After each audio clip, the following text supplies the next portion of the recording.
moving on, there's the two indications there. We do a line that best fits. There's an indication there representative of a crack. Good. One more time. Okay, start. Okay.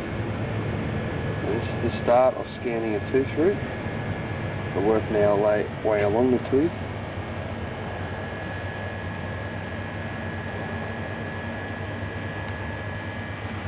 And as we stop there, we'll freeze the image there.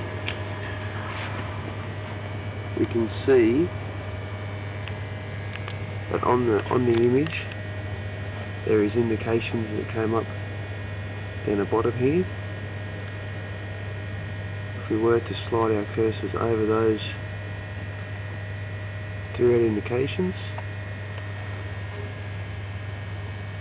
line of best fit, we'll see in the graph that there's an angled indication that represents a crack in that tooth root. At the spot along the tooth where there is cracking between here and here.